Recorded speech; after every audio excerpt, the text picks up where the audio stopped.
강사님, 저 질문을 예. 글씨 좀. 저 오로지라는 거는 예명이신 거죠? 제 이름입니다. 본명이세요? 영주권이 미국인이라고 말씀하셔야죠. 근데 진짜 발음이 좋으셔가지고 저는 그러시구나. 아니 한국 사람이에요, 저. 한국 사람이 발음이 좋으셔. 미국에서 한국 이름처럼 그렇게 오로지라는 성으로 하신. 이거 또 얘기하자면 딴 얘기고 이거 하고 나중에. 미국에서 한국 이름을 만들었어요. 뭐 개인적인 문제고 이건 한국의 문제를 짚어봤습니다. 이게 2015년 메르스 일어났을 때 전체적인 윤곽을 여기 잘 보여주는 거예요, 이 도표가. 이 당시 때 박근혜 정부가 좀 비판을 받았어요. 너무 대응이 현찮았다, 초기에. 그럼에도 불구하고 괜찮았어요, 제가 보기에는. 여기 보면은 파란 것은 감염된 사람 수를 얘기하는 거예요. 감염된 사람이 처음에는 2명, 3명 이렇게 하다가 5명, 7명, 13명, 15명, 18명 이렇게 증가하죠. 이때를 보고 기하학적으로 증가한다고 하잖아요. 기하학적으로. 근데 이게 기하학적으로 증가하도록 계속 나면 어떻게 할까요? 이렇게 가겠죠. 그때 이렇게 기하학적으로 증가할 때 전염병에 대해서는 뭘 하냐면 감염된 사람하고 접촉에 있는 사람을 격리시켜요. 이 노란 선이 그 격리 환자, 격리하는 사람 수예요. 이게 걸린 사람이 아니라 격리한 사람. 이것을 작동했기 때문에 격리를 하니까 이게 올라가는 게 이렇게 이런 식이 되는 거죠. 그리고 격리시키고 나니까 격리 환자가 2달 되니까 0이 되는 거예요. 더 이상 문제가 없다, 이런 거죠. 근데 중요한 것은 이렇게 급격히 증가할 때 뭔가를 적절한 대응을 하면은 그 불을 끌 수가 있는 거죠. 제가 이걸 왜 얘기를 하냐면 한국이 자폐증 발병률이 세계 1위예요. 이거 역시 미국에서 나온 데이터예요. 이게 이렇게 급격히 기하학적으로 증가하는 거예요. 이게 지금 자폐증이. 그러면 이렇게 급격히 증가할 때는 그 원인을 빨리 파악해서 적절한 대응을 해야 돼요. 그렇지 않으면 큰일 납니다. 네? 지금 이게 한국의 장기 인구 추이를 보여주는 건데 이게 국회 입법조사처에서 한국은 2500년쯤 가면 10,000명밖에 안 난다고. 하지만 2100년 지나면 10,000,000명밖에 안 돼요. 근데 여기에 감안되지 않은 게 뭐냐면 한국이 자폐증 발병률이 세계 1위고 선천 기형아가 7.4%라는 게 여기 감안이 안 되는 거예요. 이 자폐증 환자는 아까 말씀드렸지만 75%는 혼자 살 수가 없어요. 그만큼 심각해요. 그러니까 이게 더 급격히 이게 감소가 된다는 얘기죠. 제가 이런 얘기를 하면 어떤 분은 연구비가 없어서 그렇다. 그래서 제대로 연구를 못한다 얘기를 하더라고요. 그래서 사실 한국의 연구비는 이렇게 빨리 증가하고 있고 그리고 GDP 대비 연구비는 한국이 세계 1위예요. 2014년에 이스라엘을 초월했어요. 그럼 돈을 다 도대체 어디다 쓰는 거냐 이거죠. 절실하게 필요한 데는 안 쓰고 어디다 쓰냐는 거죠. 한 예를 들어보면 이거 한국일보에 나온 기사인데 한국은 10년 넘게 자살률 세계 1위인데 담당 공무원 달랑 2명. 그러니까 이 연구비 탄핵에만 집중하지 국민이 절실적으로 필요한 거는 별로 상관을 안 한다는 얘기예요. 이 한국같이 질병이 폭발적으로 증가하는 나라가 두 나라입니다. 하나는 미국, 또 하나는 아르헨티나예요. 아르헨티나는 GM 작물을 재배하는 국가예요. GM 작물을 먹지는 않습니다. 왜 그들이 안 먹냐? GM 작물을 재배하는 지역에 각종 질병이, 한국에서 일어나는 비슷한 질병들이 폭발적으로 증가하고 있는 거예요. 그래서 그 제초제, 글리포세이트라는 제초제를 뿌리지 말라고 시위를 합니다. 그 지역 사람들이. 그리고 엄마들이 나서서 질병 분포도를 찍어요. 이렇게. 그 아르헨티나에서 일어나는 가장 심각한 문제가 선천기형아인데, 여기 보면은 6살짜리 아들을 안고 있는 엄마가 인터뷰하는 도중에 울음을 멈출 수가 없어요. 얼마나 기가 막혀요. 자기 아들이 태어날 때부터 전신마비로 걷지도 못하니까. 근데 한국에는 이런 사진이 없을 뿐이지 이러한 엄마들이 굉장히 많다는 거. 한국의 선천기형아는 오히려 아르헨티나보다 더 높아요. 다 어디 있을까요? 집에서 안 보내는 거죠. 특수학교는 안 보내고. 우리가 못 보는 거죠. 자폐증 환자 혹시 보신 분들 있으세요?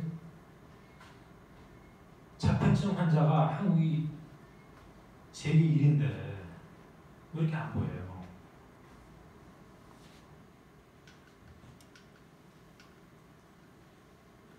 아르헨티나에서는 의사들, 전문가들이 합세를 합니다.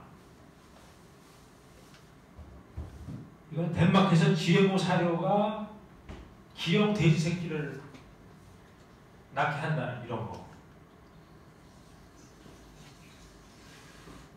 아르헨티나에서는 오염으로 일어나는 거고, 주민들과 전문가들이 합세해서 강한 운동을 하고 있고, 한국은 먹어서 일어나는 비극이고, 전문가들은 사실적으로 은폐를 하고 있는 거나 마찬가지예요. 이게 소두증인데, 소두증 요즘에 가끔 저 뉴스에서 나오죠. 지카 바이러스 얘기하죠, 그렇죠? 지카 바이러스가 왜 갑자기 소두증을 일으킬까요? 지카 바이러스는 50년대 중반부터 있었던 건데, 그때는 아무 문제 없다가 갑자기 왜 소두증을 일으킬까요? 제초제예요. 엉뚱한 정보를 뿌리는 겁니다. 한국에도 약 300명의 소두증 아이들이 있다는 기사가 있더라고요. 불입증 문제. 벌써 이 논문에 이 쥐한테 고관세포를 파괴하고 남성 호르몬을 감소시키고 이런 게 다 나와 있어요. 벌써 유산과 조산화가 일어난다는 자료들이 다 나와 있고, 글리포세이트는 8가지 작용을 합니다. 여기서 제가 아직 말씀 안 드린 게 독성 물질 해독 장애를 일으킨다는 거. 그러니까 독이 몸에 들어가는 것을 몸에서 해독시키는데 글리포세이트가 그거를 방해해요. 그리고 호르몬을 교란해요. 아까 여성들이 더 큰 피해를 보고 있다 그랬는데 저 호르몬을 교란하기 때문에 일어나는 겁니다. 에스트로겐. 세럴린이 논문에 그게 나와요. 호르몬을 교란해서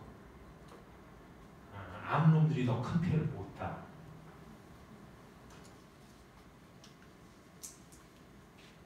이 항생 작용을 했을 때 여러 가지 문제가 일어나지만은 제가 우선 한 가지를 말씀드릴게요. 이 장에 있는 유익균이 트립토판이라는 아미노산을 제공해 줍니다. 이 아미노산이 22가지 종류가 있는데 그 중에 하나가 트립토판이에요. 트립토판이 몸에 들어와서 세로토닌이라는 뇌 전달 물질을 제공해줘요. 이 세로토닌은 뇌에서 감정 조절에 사용됩니다. 이게 결핍이 되면 우울증이 일어나요. 우울증이 심해지면 자살까지 일어나는 거예요. 한국이 10년 넘게 자살이 세계 1위인 게 우연이 아니라 바로 이런 데서 나오는 거예요.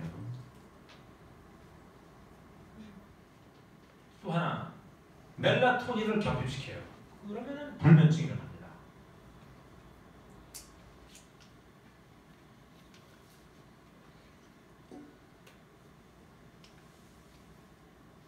지금 이 항생제 문제가 이런 데서도 나오는 거예요. 축산물의 항생제 사용량이 한국이 무척 높아요. 그러니까 이게 엎친 데 덮친다고 얘기를 하는데요. GMO로 먹고 아이들한테 항생제를 세계에서 제일 많이 처방하고 축산물의 항생제를 또 이렇게 많이 사용하고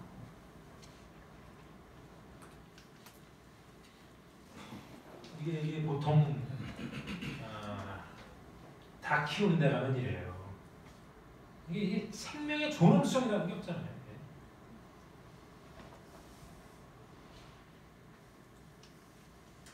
그리고 과학자들이 하는 게 이런 거예요. 털이 없는 닭을 유전자 조작해서 만들어요. 그리고 근육을 많이 생산하도록 이렇게 유전자 조작합니다. 제대로 걷지도 못해요. 그리고 우유를 많이 생산하도록 호르몬을 유전자 조작해서 만들어서 이렇게 투입합니다. 그럼 여러분들이 뭘 할 수 있냐? 바로 이거예요. 마이클 폴런이라는 버클리대 교수가 한 얘기. 음식에 대해서 좋은 점은 하루에 3번 투표를 하는 것이다. 그러니까 엄마 아빠가 매일 3번 투표를 할 수 있는 거예요. 이걸 제대로 투표를 하면 정보를 제대로 알아서 우리가 기업체의 횡패를 막을 수 있다는 얘기죠. 우리가 모르기 때문에 이걸 못 막는 거예요. 이 세균의 중요성을 좀 강조하고 싶어요. 이게 세균 연구를 모르고 있는 기관이라 해요. 왜 그러냐? GMO가 상용화되고 나서 이 장에 사람들이 많은 문제가 생기는 거예요. 그래서 이 과학자들이 연구하다 보니까 장에 세균이 소멸되니까 이렇게 문제가 많이 일어나는구나. 그래서 이 중반부터 90년대 중반부터 그쪽으로 연구가 이렇게 급격히 증가하고 있습니다.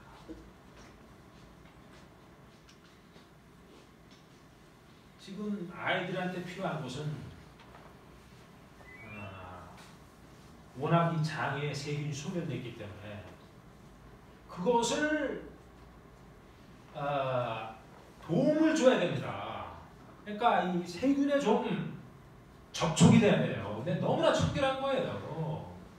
그래서 지금 나오는 책들이 dirt cure, 책으로 치료하라, 아니죠, 흙으로 치료하라, eat dirt, 흙을 먹으라 이거예요. 이런 게 좋다는 거예요, 이런 게. 그리고 아까 말씀드린 마이클 폴런 그 버클리 교수가 뉴욕타임스에 긴 기사를 썼는데 지금 이런 게 필요하다는 거예요. 너무나 환경이 청결하기 때문에 필요한 유익균이 제대로 장 안에 들어가지 못한다는 거예요.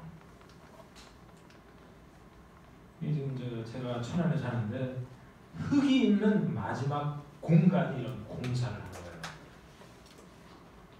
인조잔디가 덮여진 거죠. 그리고 도서관마다 살균 기계라거나 이게 자랑거리죠. 장에 세균이 소멸될 때 여러 가지 문제 중에 하나가 이거예요. 이 유익균이 장벽을 이루어줘요. 장벽을. 장을 보호해주는 거죠. 세균이 소멸되면 이게 붕괴가 난 거예요. 그래서 일어나는 게 소위 말하는 새는 장 증후군, 장이 빵빵한다는 얘기예요. 그리고 이 항생제가 계속 투입이 되면은 좋은 균은 소멸되는데 그 공간을 메꾸는 균은 해로균이에요. 그래서 장 질환이 일어나는데 장 질환 중에 가장 위험한 게 C. diff라는 거예요. C. diff. 한국에 각각의 뉴스에 나와요. 미국에서는 90년도 중반부터 계속 증가해갖고 지금 1년에 한 15,000명이 사망합니다. 이걸로.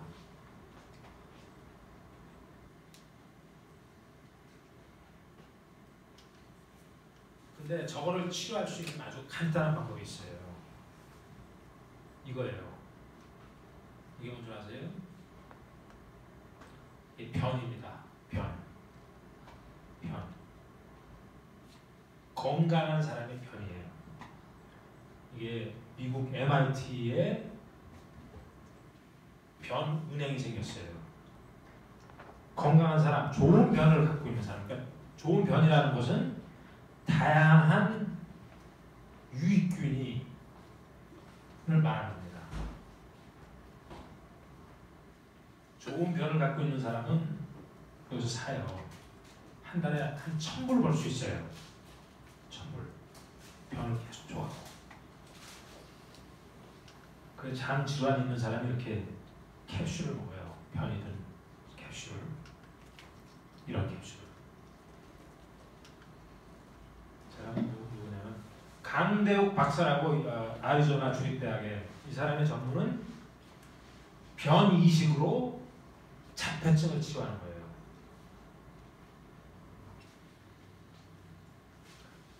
2017년 1월에 이 양반의 논문이 발표됐어요. 자폐증 아이들을 변 이식을 하니까 증상이 좋아졌고 장의 문제가 훨씬 감소됐다. 이런 논문이 나왔습니다. 그리고 이제 거기는 어떤 식으로 변 이식을 하느냐 그 자세히 얘기를 하죠. 근데 이런 걸 해줄 수 있는 의사를 못 찾아요. 너무나 모르기 때문에. 그것도 있지만은 변을 만지려고 하는 의사들이 거의 없죠. 그러면 이거를 치료하고 싶은데 자폐를 갖고 있는 엄마는 어떡하냐? 직접 자기가 하죠. 그거 DIY, do it yourself. 그래서 이 오스트레일리아 엄마는 자기 자폐아를 변 이식을 해서 완쾌를 시켰다는 그러한 글이 올라왔어요. 이 햇볕쬐는 거 진짜 중요해요. 한국에 지금 큰 문제가 비타민 D 결핍증이 세계 1위인데 가장 큰 원인 중에 하나는 너무 햇빛을 안 보는 거예요. 지금 이런 게 필요해요. 주말 농장에 나가서 흙을 만지고 채소를 갖고 햇빛을 쬐고 이 미국에 엄청나게 질병이 증가하고 있는데 그 미국에서 유일하게 아무 문제가 없는 사람들이 있어요. 그게 바로 이 아밋이라는 종교 집단입니다. 아밋이라는 종교 집단은 거의 모든 문명의 혜택을 거절하죠. 마차를 타고 다녀요. 그리고 유기농 농사를 직접 짓고 이 미국에서는 자폐증이 이렇게 증가하고 있는데 그 사람들은 거의 똑같아요. 한국이 지금 GMO를 얼마만큼 섭취하고 있냐 그거를 쌀하고 비교해 봅시다. 쌀을 1인당 연 65kg 근데 식품 GMO는 45kg 거기다가 GMO 첨가물 가공식품 이런 것까지 하면은 도합 70kg 먹는 거예요. GMO를. 그러니까 쌀보다 더 많이 먹는 거죠. 누가 다 먹을까요? 지금 피해야 할 음식들이 식용유 그리고 옥수수 전분으로 만들어지는 각종 가공식품 GMO 옥수수 용도가 이렇게 많아요. 그리고 GMO 콩이 이렇게 많아요. 이제 마트에 가면 미국에서 수입되는 과자류, 뭐 시리얼 이런 게 있잖아요. 미국에서는 이게 조사가 돼요. 그 글리포세이트 함유량이 엄청나게 높아요. 한국 가공식품에는 얼마나 들어있을까요? 이런 게 데이터가 없습니다. 한국에는. 아마 이런 거 보셨을 거야. 이거 레이스니, 도리도니, 프리도니, 오리오니 이런 거 다 보셨을 거예요. 마트에서. 심지어는 분유에까지 글리포세이트가 검출됩니다. 그리고 이거 참 애들이 좋아하죠. 이거 닭이 GMO 사료를 먹잖아요. 그리고 튀겨지는 식용유는 GMO 콩, GMO 옥수수 이런 걸로 만들었죠. 그리고 최대한으로 많이 잘라고 헥세인이라는 물질을 써요. 헥세인. 그게 독이에요. 그러니까 독이 겹친 게 저런 겁니다. 제일 좋아하죠 저런 거를. 근데 왜 맛있을까요? 이 튀긴 음식은 어떤 얘기를 하냐면은 운동화를 튀겨도 맛있을 거라는 얘기를 해요. 운동화를 튀겨도. 근데 GMO가 아닌데도 글리포세이트가 검출이 돼요. 그러니까 밀은 GMO가 아니에요. 그런데도 밀가루로 만든 식품이 글리포세이트가 검출이 된다. 왜냐? 이건 바로 이거예요. 밀 수확 전에 글리포세이트를 한 10일 전에 쫙 뿌려요. 그러면 죽죠. 그럼 말리기 시작해요. 그럼 수확하기가 참 편해져요. 그리고 내년에 잡초가 별로 없으니까 농사짓기도 좋아지고. 그래 특히 이 추운 지역, 비가 많이 오는 지역에 이걸 많이 이 방법을 많이 씁니다. 이게 유럽에서 나온 논문인데 만성적으로 아픈 사람한테는 글리포세이트가 더 많이 검출이 돼요. 건강한 사람이. 근데 이제 좋은 소식은 글리포세이트를 해독시키는 성분이 있어요. 그게 민들레 우엉 그리고 은행잎 추출물, 오렌지 주스. 이거를 미리 먹는 게 더 효과가 좋다고 나왔어요. 그리고 글리포세이트를 안전하게 분해시킬 수 있는 박테리아가 있습니다. 그 박테리아 이름은 에세르벡터 박테리아예요. 그리고 한국의 발효 음식에 그게 들어갔습니다. 감식초와 매실식초. 감식초를 매일 먹어요 저는. 근데 사과식초는 이거는 한국에서는 제대로 안 만든다고 그러더라고요. 사과식초는 워낙 싸고. 그러니까 애들한테 조금씩 줘요. 많이 줄 필요 없이 조금씩 주세요. 음식과 정신 건강은 밀접한 연관성이 있습니다. 과일, 채소, 생선, 현미, 통밀을 먹으면 우울증 걸릴 확률이 적고 설탕과 지방이 많은 음식은 정신 건강에 좋지 않고 임신 중에 나쁜 음식을 먹으면 아이의 행동과 감정에 문제가 생깁니다. 서양의 히포크라테스가 한 얘기입니다. 음식이 약이고 약이 음식이다. 동양에서는 똑같은 얘기를 했어요. 약식, 동원. 근데 현재는 세상이 바뀌어서 말이 따라서 바뀌어줘야 된다고 생각해요. 나쁜 음식은 독이고 좋은 음식은 약이다. 이렇게 돼야 됩니다. 그래서 좋은 음식과 나쁜 음식을 구별할 수 있는 능력이 절실적으로 필요합니다. 몬산토의 매수행위 여러 나라에서 발각이 돼요. 근데 저러한 몬산토가 서울대, 충남대 이런 데다가 장학금을 줘요.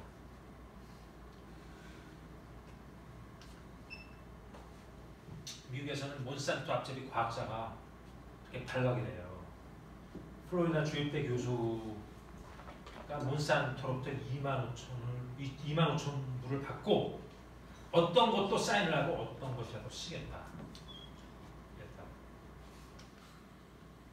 한국에도 있어요. 이 한국식량안보연구재단. 그럴듯하죠. 여기에 이 단체의 목표는 GMO를 홍보하는 거예요. 그리고 여기 모든 이사들은 식품회사 직원입니다. 요 양반이 이사장이에요.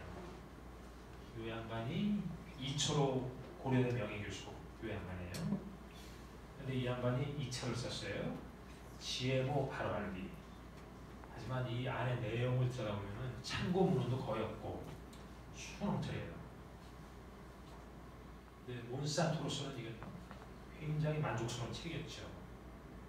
6천부 구입할 돈을 제공하고 이 책들은 모든 중학교와 고등학교에 뿌려집니다. 국회의원 300명한테 모두 가요. 이제 제가 전주 텔레비에서 이 양반하고 토론했는데 말을 기가 막히게 잘해요. 뺀질뺀질 하려고 진짜. 그래서 이 양반한테 얘기한 게 그럼 보는 앞에서 GMO를 90일 동안만 직접 먹어봐라.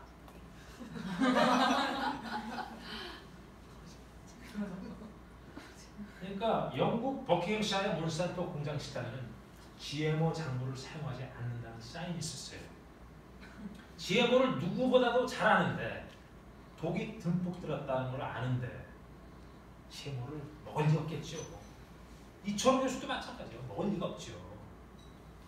그래서 GMO가 안전하는 사람이 나타나면은 그러면 90일간만 직접 먹어보시오. 그러면 믿겠소. 그러라고요.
이 데이비스 스키라는 캐나다 유전학자가 이런 얘기를 했죠. 어느 정치인이나 과학자가 GMO가 안전하다고 하는 것은 엄청나게 멍청하던가 거짓말을 하는 것이다. 다른 사람들은 다 먹으라고 하고 지네들은 안 먹고 믿을 수 있겠어요? GMO를 보게 되면 이 생각이 납니다. 미국 대륙에 백인들이 상륙하고 나서 여러 가지 방법을 써서 인디안을 몰살시켰는데 그 중에 하나가 이거예요. 여기서 이 이불을 선물하죠, 인디안한테. 저 이불은 천연두 환자가 덮었던 이불이에요. 천연두 환자가 덮었던 이불을 받고 나서 그 지역에는 전염병이 돌아서 몰살을 하죠. 저 천연두 이불이나 GMO나 별로 큰 차가 없다는 거. 단지 차이가 있다면은 GMO는 앞잡이들이 있다는 거. 앞잡이들이 돌아다니면서 안전하다.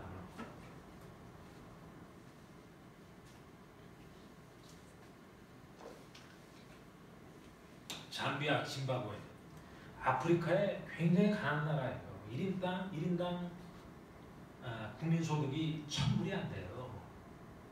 그리고 거기다가 이 가뭄으로 식량난에도 미국이 제공하는 GMO 옥수수 무상 원조를 거부했습니다. 아무리 굶주려도 독이 잔뜩 든 GMO는 안 먹겠다는 거죠. 하지만 한국은 그러한 GMO를 어느 나라보다 가장 많이 수입해서 가장 많이 먹고 가장 많이 질병이 일어나고 있는 비극입니다.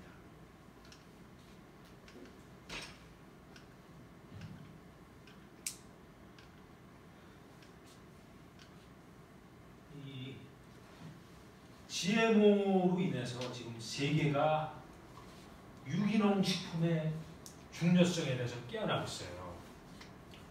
덴마크에서는 유기농 증가를 위해서 정부가 많은 재정을 투자하고 2020년까지 2배의 목표를 갖고 있죠.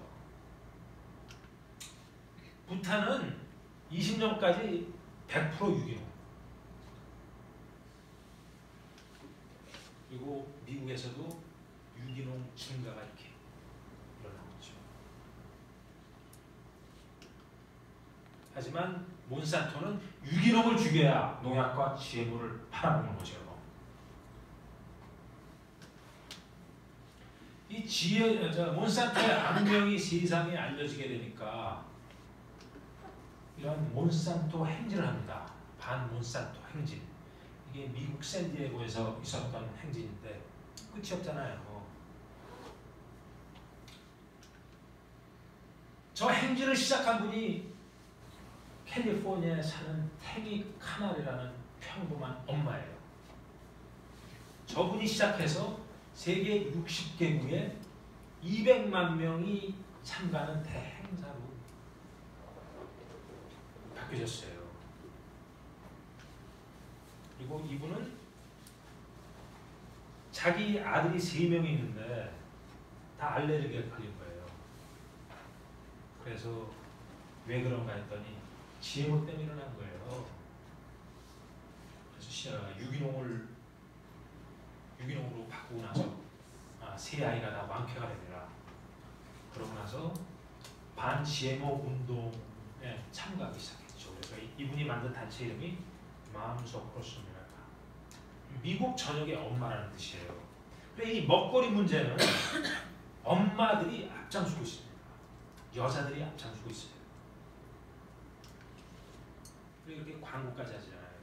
오게닉이라는 것은 유기농이라는 뜻입니다. 이게 한국에도 이 반몬산토 행진 2016년도 일어났던 거예요. 올해도 5월 19일 날 반몬산토 행진을 할 겁니다. 어디서 하나요? 광화.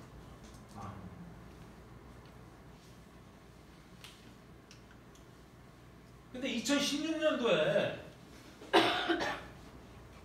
저 행진을 촬영하는 KBS에서 나왔어요. KBS에서.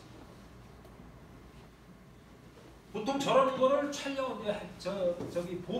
보도를 안 해요. 언론들이 이상하게. 세계적으로 일어나는 대대적인 행사임에도 불구하고 안 나오는데 KBS가 나온 거예요. 그랬는데 막상 방영된 걸 내용을 보니까 막연한 불안이나 이거야. GMO에 대해서. KBS가 몬산토 홍보기관으로 바뀌어졌어요. 나를 1시간씩 2번 촬영했습니다. 나는 1초도 안 나와요.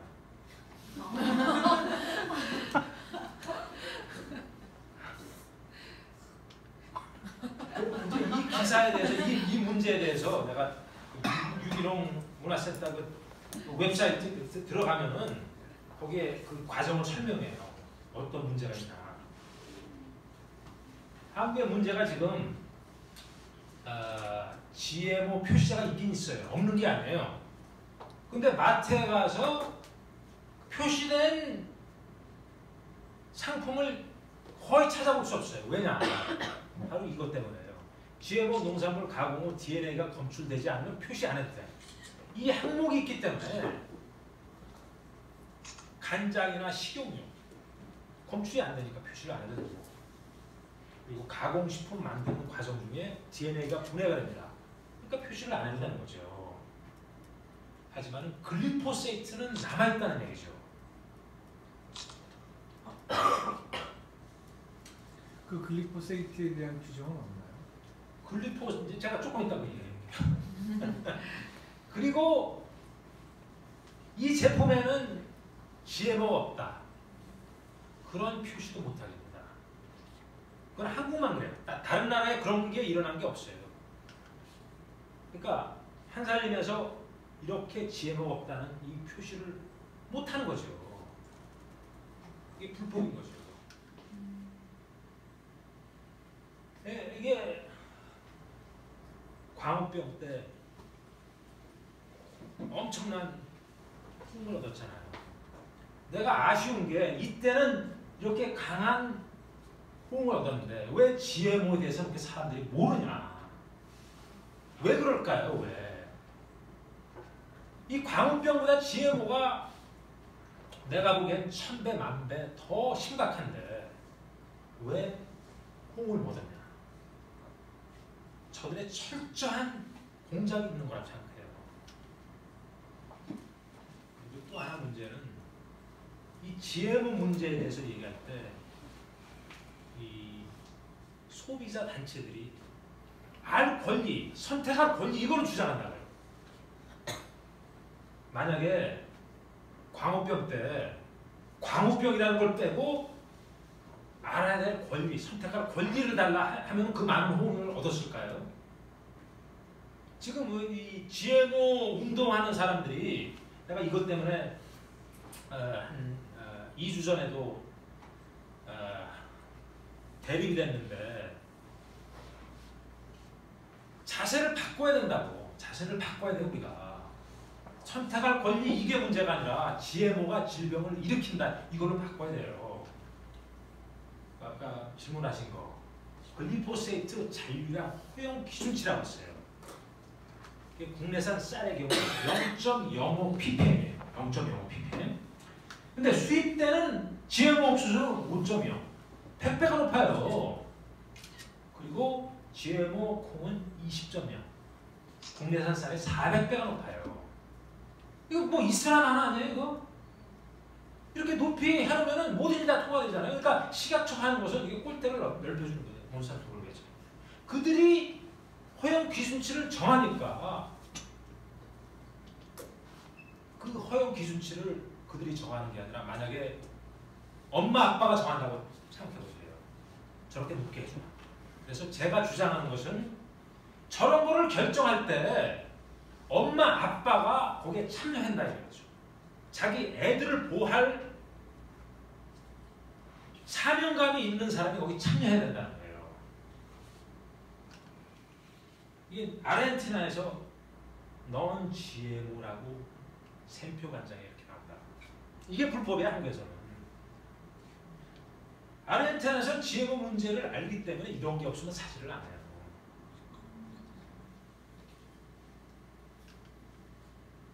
수입되는 맥주, 여기 보면 non GMO라고 돼 있죠. 한국에서 팔려면 이거 딱지를 붙여서 가려야 돼요. 이게 말이 됩니까? 그러니까 이들이 원하는 건 뭐냐면 GMO와 넌 GMO를 구분을 할 수 없도록 만드는 게 얘네들 전략입니다. 몬산토의 전략이에요. 그걸 그대로 한국의 식약처는 충실하게 따라하는 거죠. 내가 이 전주 텔레비에서 그 이철호 교수하고 토론할 때 다 끝나고 내가 그랬어요. 몬산토로부터 앞잡이 상을 받을 만하다는 그랬어요. 한국 식약처는 앞잡이 상을 받을 만할 정도예요.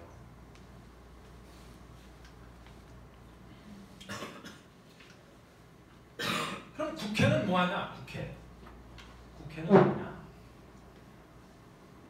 완전 표시제라는 건 뭐냐면은 DNA가 검출되든 안 되든 원자재를 사용하면은 표시를 해야 된다는 게 이게 완전 표시제예요. 이게 유럽에서 다 하고 있고 대만에서도 하고 있고 다 그러는 건데 한국에서는 안 하고 있어요.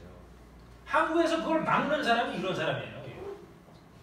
김승희 전 식약처장은 그걸 막고 있어요. 그리고 박인수 의원 이 양반도 자유한국당이에요. 이런 사람을 다음 선거 때 2000년도, 2020년도에 이런 사람을 국회에 못 들어가게 해야 됩니다. 그러기 위해서는 정보를 알아야 돼요. 누가 어떤 국회의원이 이런 짓을 하나.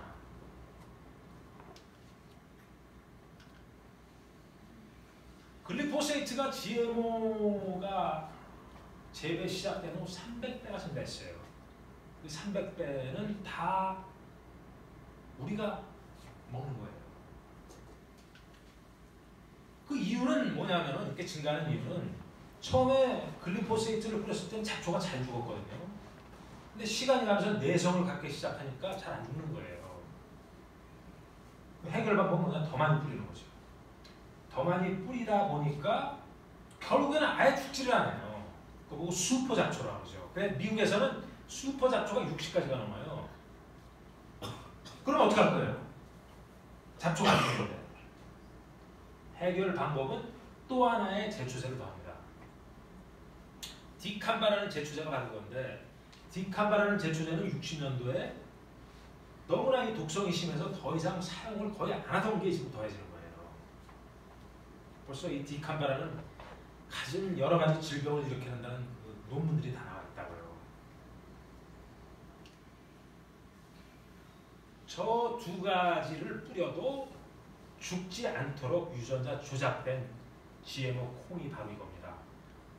Roundup Ready 2라는 것은 두 가지 제초제가 들어갔다는 거예요.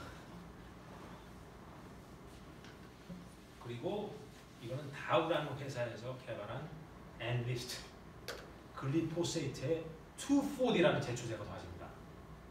2,4-D가 뭐냐? 월남전에 사용됐던 고엽제 아시죠? 거기에 두 가지 주성분이 있는데 그 두 가지 주성분 중에 하나가 2,4-D였어요. 이 한국 정부가 하던 식으로 하면은 어쩌면 벌써 수입이 시작됐을 거예요. 이 두 가지 제초제가 뿌려진 작물들이 2015년부터 이거를 농사를 졌거든요. 그래서 우리가 알아야 되는 것은 적을 알고 나를 알면 100번 싸워도 위태롭지 않다. 우리는 적도 모르고 우리도 모르고 있는 거예요. 100전 100패 수밖에 없는 거예요. 적의 정체는 몬산토, 적의 무기는 GMO, 어떠한 과정으로 피해를 주는지 우리가 모르고 적의 전략을 모르고 있고 적의 앞잡이들을 모르고 있어요. 윈스턴 처칠의 한 얘기, 안에 적이 없으면 밖에 있는 적이 피해를 줄 수 없다. 안에 있는 적이라는 것은 앞잡이들을 얘기하는 겁니다.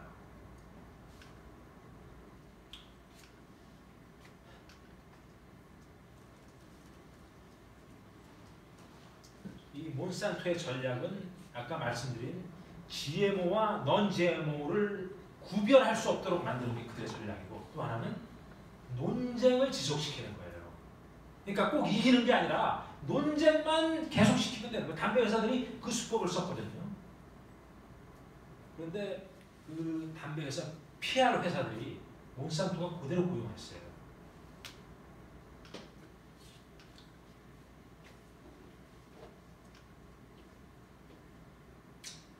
무엇을 해야 되나? 정보 파악을 제대로 해야 되고 음식의 선택을 제대로 해야 됩니다. 그리고 정보를 공유해야 돼요.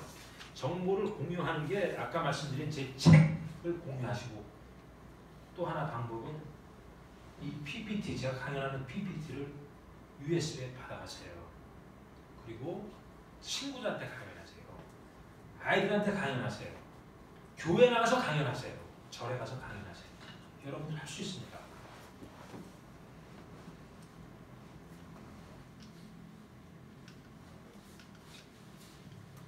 이 그림은 이거예요. 식품을 가장하는 치명적인 독은 살상무기보다 더 위험하다는 거. 살상무기, 총알, 대포를 피하잖아요. 아이들을 안전한 곳으로 피신시키잖아요. 그런데 독이 듬뿍 든 지혜보는 피하는 게 아니라 돈을 주고 구입해서 매일 먹고 매일 아이들한테 주는 거예요. 이거보다 더 효율적인 살상무기가 있을까요?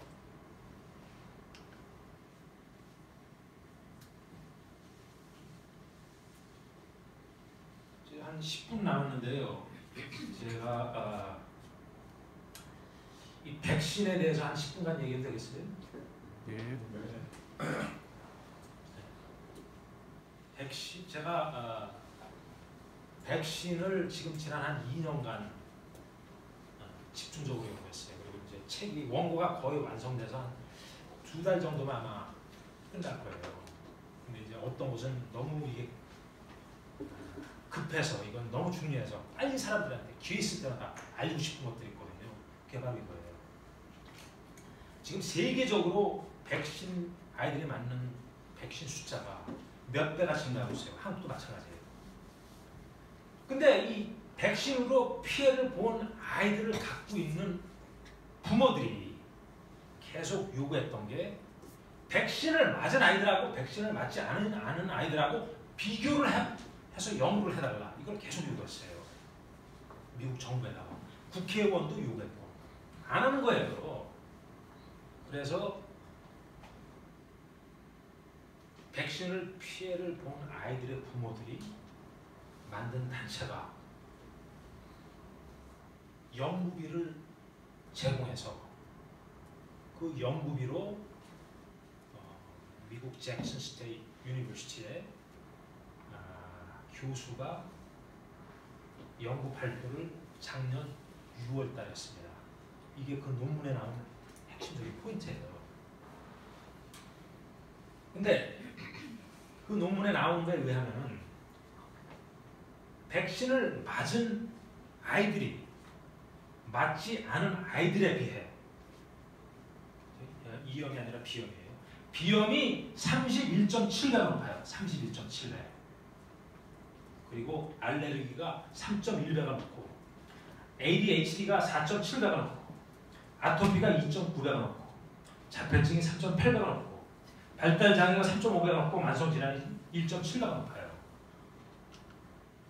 우리가 생각하기에는 백신을 맞은 아이들이 더 건강해야 될 거 아니에요. 그렇지가 않다는 거. 근데 이런 비슷한 연구가 뉴질랜드에서도 했어요. 94년도에. 거기서도 비슷해요.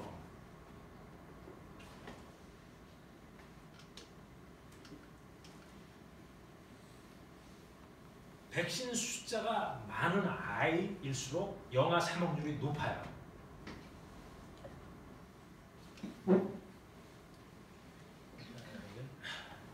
제가 또 하나 말씀드리고 싶은 것은 뉴스에 홍콩에서 독감으로 100명 넘게 사망했다고 나오잖아요. 들어보셨나요?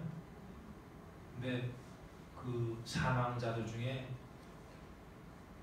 독감 백신을 몇 명이나 맞았을까 생각해 보잖아요. 몇 명 정도가 독감 백신을 맞았고 몇 명 정도가 독감 백신을 안 맞았나. 우리가 생각하기엔 다 독감 백신을 안 맞았다고 생각할 거 아니에요. 독감 백신을 안 맞았기 때문에 독감이 걸렸을 거라고 생각하잖아요. 그런 조사가 없는 거예요. 근데 유일하게 올해 2월 달에 그 조사가 나온 게 언론에 나왔어요. 미국 산타 바브라에 독감으로 8명이 사망했다는 보도가 있었어요. 언론에. 근데 거기에 8명의 사망자 중 7명이 독감 백신을 맞았어요. 7명. 근데 한 명은 독감 백신을 맞지 않았다는 것도 아니에요. 확인이 안 됐다는 거예요. 그리고 이 모든 8사람은 감기약을 먹었어요. 그게 타미플루일 거예요.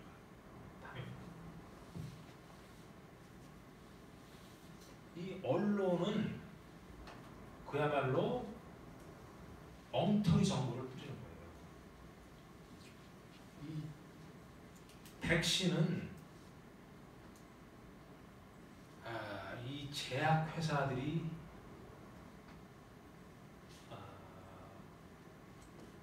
어떤 표현을 해야 될지, 그러니까 수식어가 이 제약회사들이 어떻다, 악마 같다.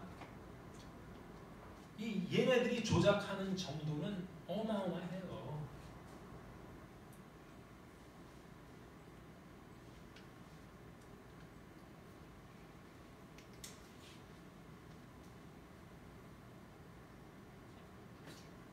SBS의 그것이 알고 싶다에 아나키에 대한 거 보셨나요? 거기에 처음에 한 50분은 뭐 잘 나왔어요. 그 한 의사가 김효진 원장이 김효진인가요?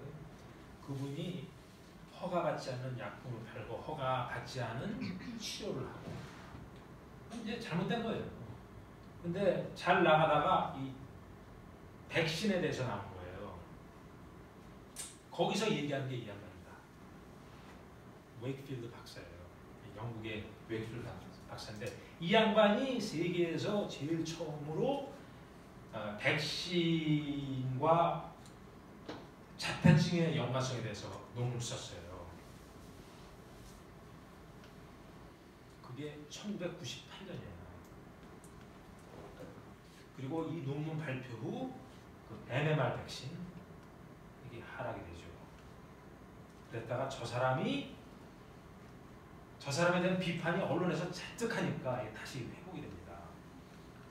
이게 동아일보에 나온 건데 이게 저 사람 책임이다 이렇게 MMR 백신 접종률이 이렇게 급격히 하락한 게 그래서 독감에 애들이 많이 걸렸다. 동아일보 그런 얘기를 합니다.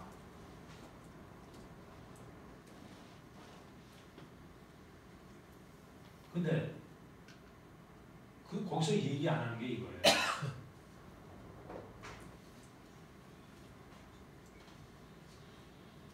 MMR 백신이 하락되었다가 다시 회복되니까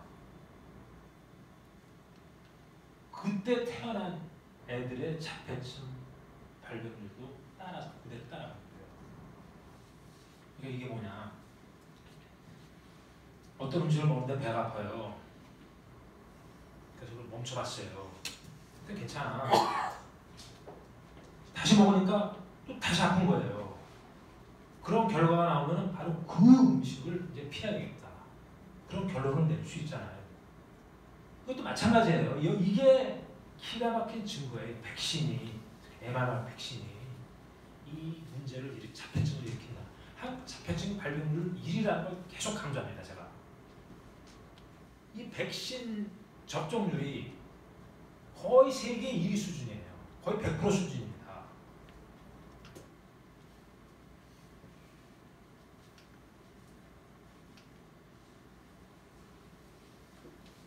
MMR 백신이 도입될 때마다 여러 나라에서 이렇게 껑충껑충 뛰어요.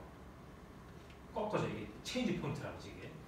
이게 영국에서 나온 거고 그리고 미국에서 나온 거고 그리고 이건 오스트레일리아에서 나온 거고 그 MMR이 뭐가 있냐. 바로 이게 있어요. 이게 이 성분이 있어요. 이 이 성분이 뭐냐면은 낙태된 인간의 태아세포가 들어가요. 낙태된 인간의 태아세포. 그러면 이 인간의 태아세포가 그 DNA가 들어가면은 그 DNA가 그 몸의 세포에 편입이 돼요. 그러면 이게 새로운 세포가 되어버리니까 면역세포가 공격을 합니다. 이게 특히 뇌에서 자라는 뇌에서 많이 일어나고 어린 아이들이 그때 가장 큰 피해를 보는 거죠. 그걸 찾아낸 분이 초리사 달셔 박사라는 분인데 이제 미네소타 국회에서 설명을 한 거예요.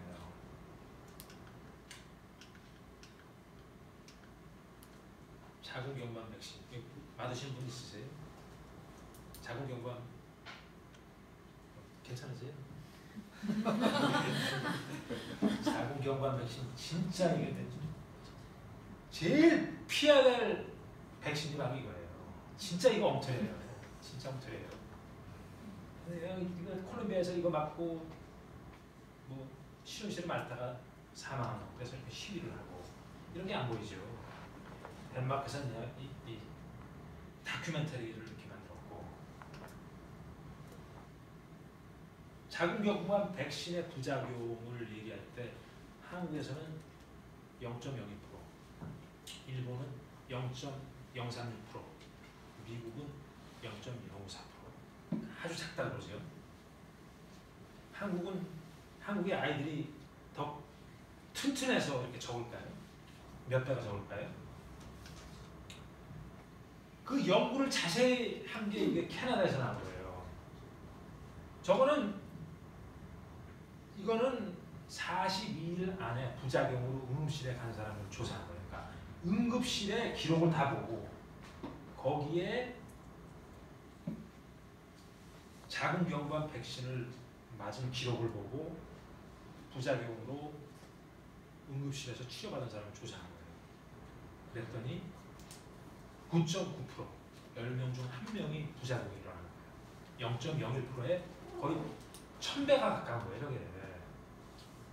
그런데 이게 42일 후에만까지만 했는데 그럼 42일까지만 했는데 그러면 42일 후에는 어떠한 부작용이 일어나는지 여기 안 나온 거예요.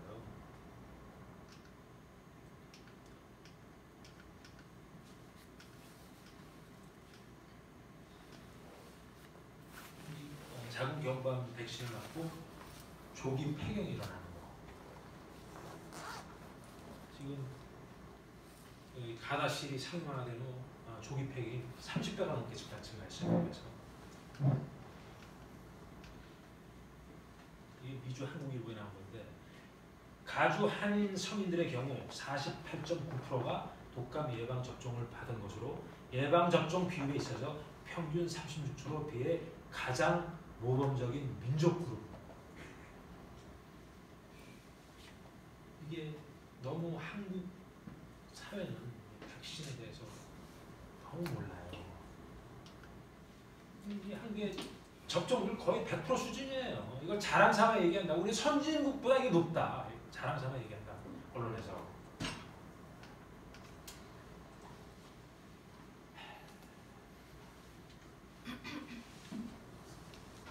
시간이 다 됐는데 어떻게? 계속 마무리. 이제 이게 지금 의사들이 깨어난 의사들이 독감 아니죠 백신 반대하는 단체를 만드는 거예요. 의사들이. 그리고 백신을 문제를 얘기하는 책들이 이렇게 많아는 거예요. 이렇게 많이 나오고 있어요. 근데 한국에는 한국의 저자가 쓴 거는 없고 아직 번역한 거는 몇 개 있죠. 번역한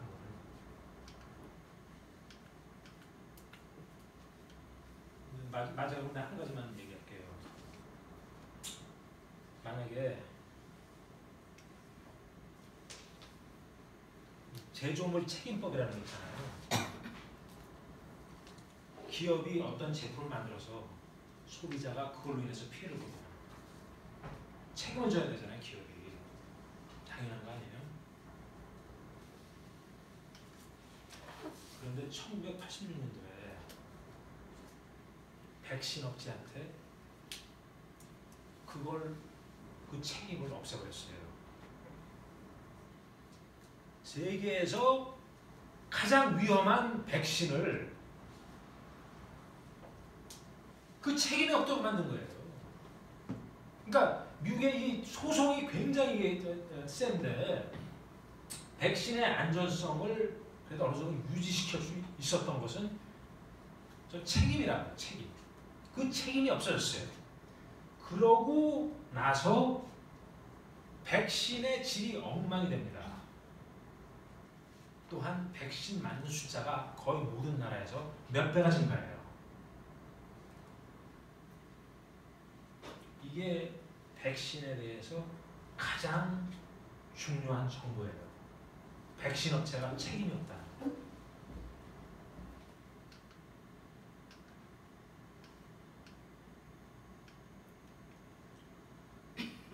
이 백신에 대해서 제대로 알고 싶으면은 언론에 나오는 건 안 되고 factor.com 여기에 들어가면 백신에 대해서 한 150개 정도의 기사가 있어요.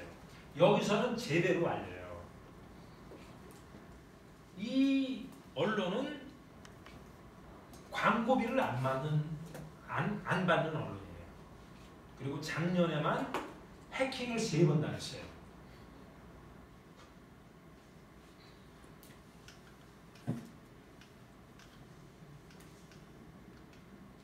그래 이 그림은 언론이 이렇게 떠먹여주는 정보만 믿지 말아요. 여러분들이 직접 찾아야 돼요. 그리고 이 문제를 언론이 우리 편이 아닐 때 해결할 수 있는 방법은 이거예요.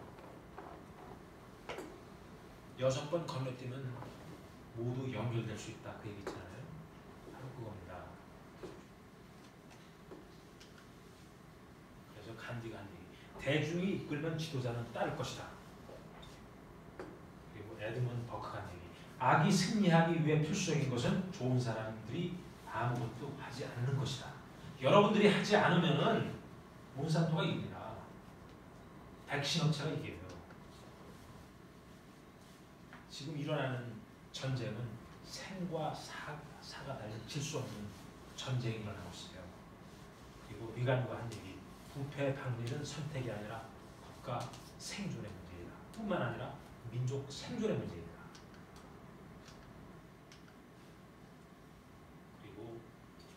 민주주의, 소위 말하는 법치주의 정의는 국민이 법을 따르는 것이 아니라 권력 있는 사람들이 법을 따르도록 하는 게 이게 법치주의입니다. 예, 여기까지 하겠습니다.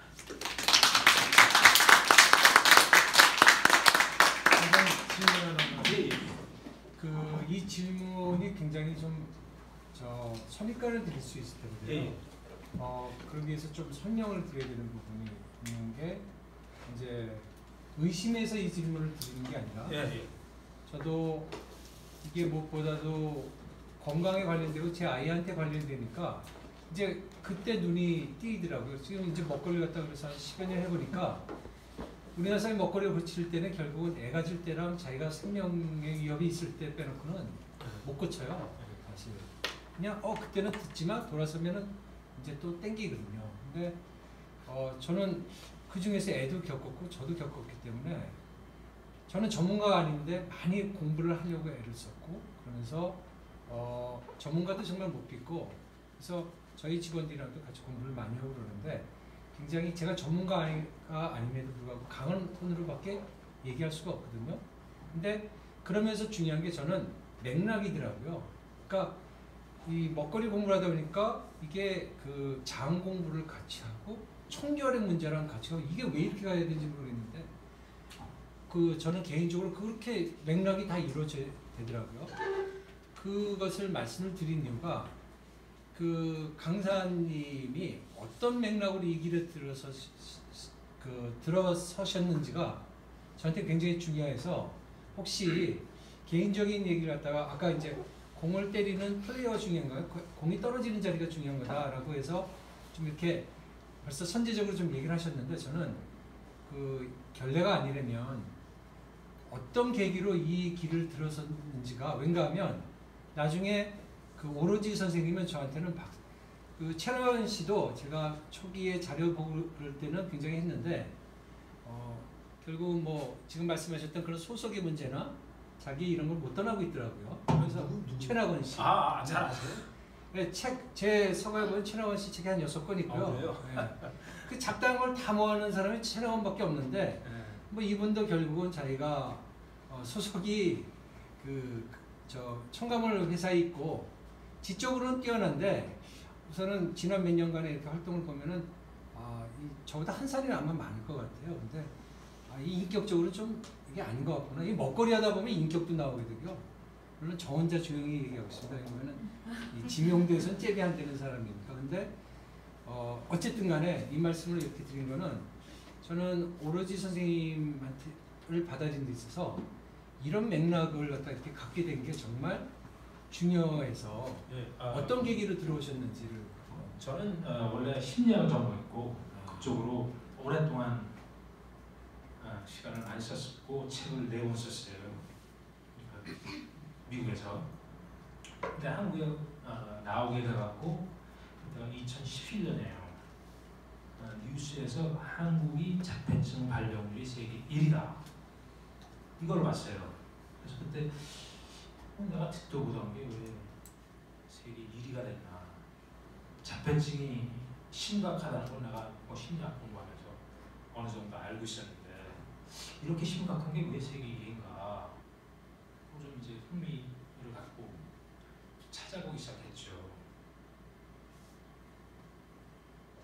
근데 이 자폐증뿐만 아니라 각가지 질병들이 한국이 폭발적으로 증가하는 거예요. 그래서 그쪽으로 연구하게 됐고 연구하다 보니까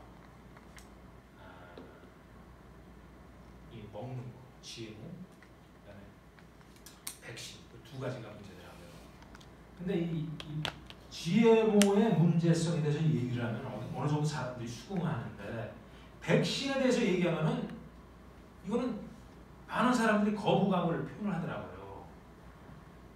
그리고 처음에는 2개를 한꺼번에 한 책으로 쓰려고 했는데 안 되겠다. 그래서 우선 GMO를 쓰고 그거 끝나면 백신을 써야겠다. 이렇게 되는 거죠.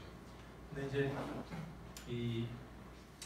이거를 GMO에 뛰어들어서 책을 쓰고 이걸 활동하다 보니까 최나원 씨에 대해서 맞부딪히게 됐어요. 나는 이제 백신에 대해서 준비하느라고 책을 다 쓰고 나서 이런 사람이 있어도 대응을 안 했는데 슬로푸드 거기 어떤 사람한테 나한테 연락이 왔어요. 이런 사람이 있는데 이거 가만히 놔둬서 되겠나 그러는 거예요. 그래 그래서 가만히 놔두면 안 되지. 그래서 이제 그걸 썼는데 아까 말씀드린 여기 유경 문화센터 웹사이트 들어가면 그분의 그 쓴 글에 대해서 그러니까 셀린이 논문을 비판하는 이 사람. 아주 자세하게 비판을 하는 거예요. 그래서 내가 그걸 써갖고 프라임 경제라고 있어요. 프라임 경제. 거기다가 원고를 보냈어요. 그랬더니 거기서 기사가 너무 기니까 그걸 4개로 잘라서 하나씩 올렸어요. 그 사람이 쓴 거를 하나하나 다 반박을 했죠. 보세요. 그러니까 그분이 페북에 어느 정신 나간 사람이라고 하면서 막 했던 분이 아마도 있었던 분. 그 양반한테는 내가 정신 나갔으면 좋겠지. 인제 와서 이제 며칠. 그리고 내가 페북에 들어가서 그 사람 페북 패칭을 요청을 했어요. 받아주더라고 그래서 이제 거기서 이제 맞붙었죠. 맞붙어갖고 이제 그 사람 패거리들이 있어요. 일거리들이 때같이 몰리더라고요. 그래서 다 나를 공격하죠.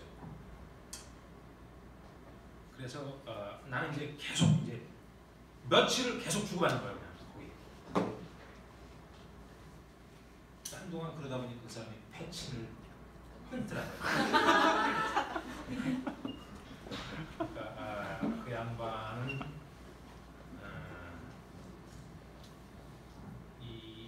그런 사람들이 이게 뺀질뺀질하거든요. 뺀질뺀질해갖고 쉽지가 않아요. 토론하기. 근데 이제 이 태국 같은 데서 하면은 우리 둘만 하는 게 아니라 딴 사람들도 그분 팬들이 굉장히 많다고 그 사람들도 다 보고 있거든요. 그러니까 이거 계속 왔다 가니까 이게 뭐가 노출되겠다 싶어서 그런지 그냥 패치를 끊더라고요.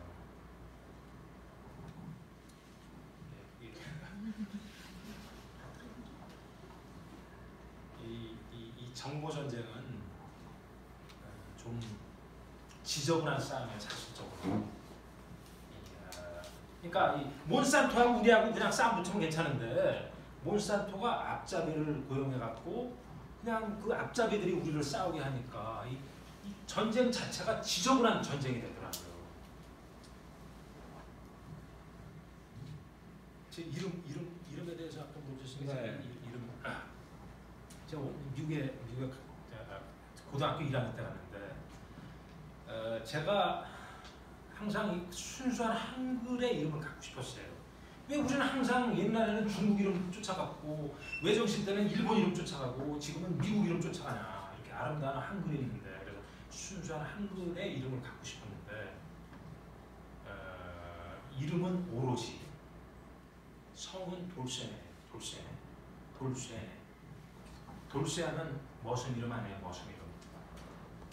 왜 돌쇠라고 지었냐면 그러니까 철순에 누구나 이렇게 할 때 그 내자하고 돌쇠. 저는 내가 제일 낫다. 나보다 더 낮은 사람은 세상에 없다. 그런 생각을 갖고 제일 낮은 이름을 선택했어요. 사실적으로. 제가 두 가지 이름을 생각하고 있었는데 하나는 모난돌, 다른 하나는 돌쇠. 모난돌이 정맞는다고 그러는데 내가 생각하기에는 이 모난돌이 세상에는 많아야 된다. 모난돌이 꽃을 피고 이런다. 내 주장은 그거죠. 이 모난돌에 정맞기가 싫어서 다 피하니까 한국에 이런 피해가 일어나는 거라고 생각해요. 누구나 다 그냥 모난돌이 됐으면은 하고 싶은 말 하고 권위에 도전하고 이러면은 아마 이렇게 심한 피해를 안 볼 거라고 생각해요. 근데 이제 제가 이 이름을 돌쇠네라고 바꾸고 나서 한국에 나오니까 이제 지금 말씀드린 그런 식으로 설명을 하니까 누가 그러더라고요. 김구 선생의 호가 백호인데 그 뜻을 얘기하더라고요. 뜻이 백호 뜻을 아세요?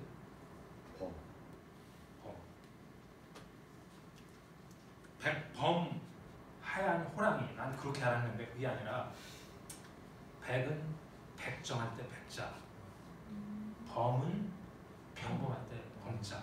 그러니까 그분도 제일 낮은 걸 선택한 거예요. 하여튼 뭐 내 이름은 거기까지 하고 또 다른 질문 없으신가요? 백신에 대해서 많은 질문들을 하시는데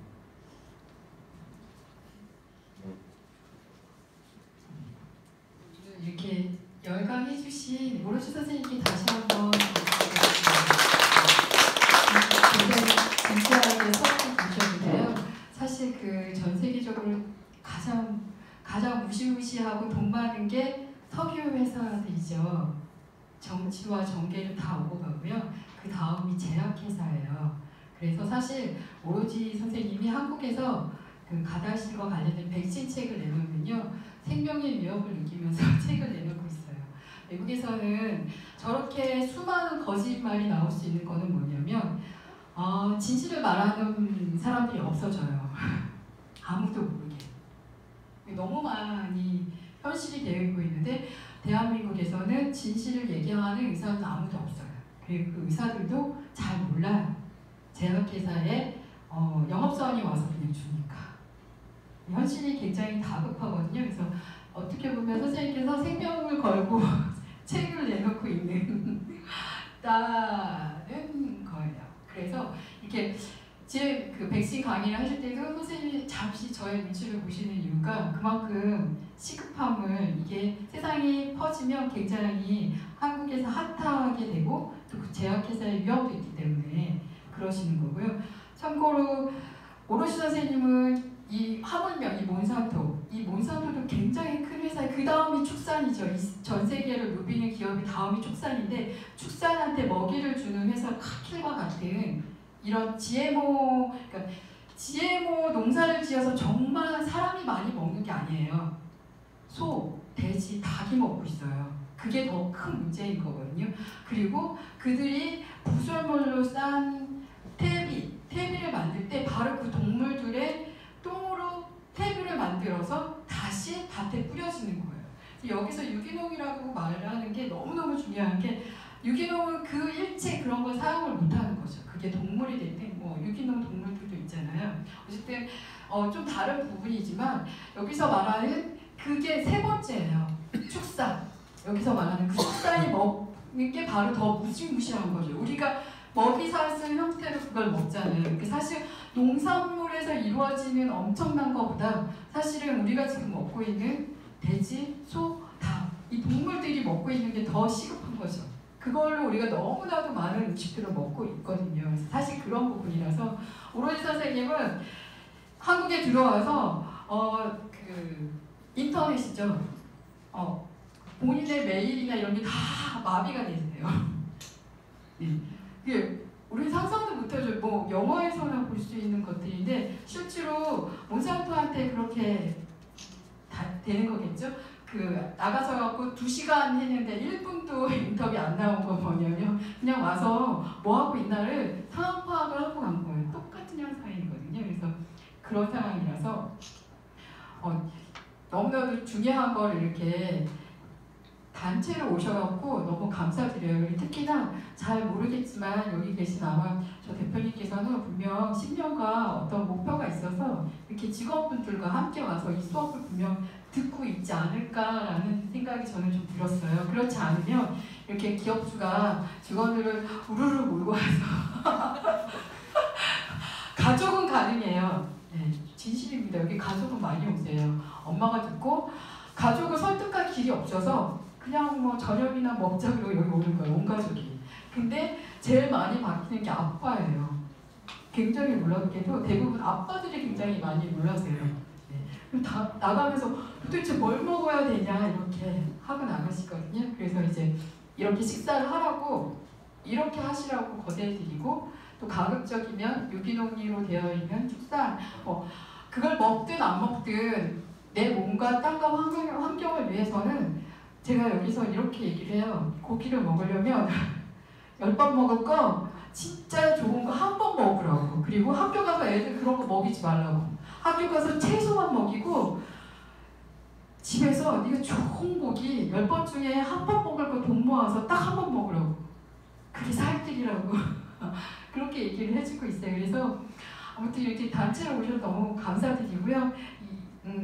소문 많이 내주셔가지고 이 선생님 강의는 서울에서는 대부분 여기서 강의를 하시고요. 혹시라도 이제 지방에 뭔가 알려야 되겠다라는 생각이 있으면 선생님이 강의를 나가세요. 사실 오로지 선생님은 돈과 상관이 없으세요.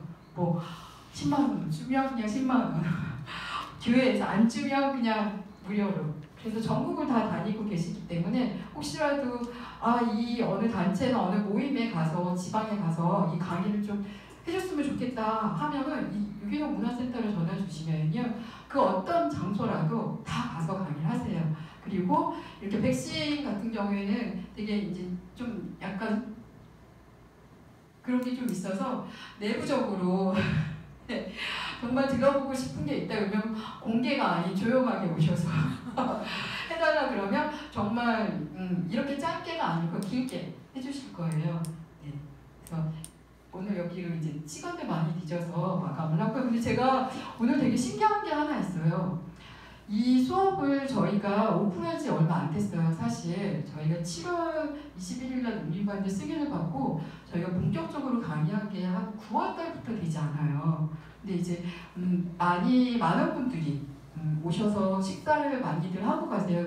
그리고 그 식사를 할 때 정말 많이 오거든요. 놀랍도록 많이 먹고 가는데 오늘 제가 여기 유기농 문화센터를 오픈하고 여기 계신 분들처럼 안 먹는 건 처음이었어요. 정말 맛이 없었나요? 저희가 간을 세게 하지 않아요. 왜냐하면 유기농이나 자연농법을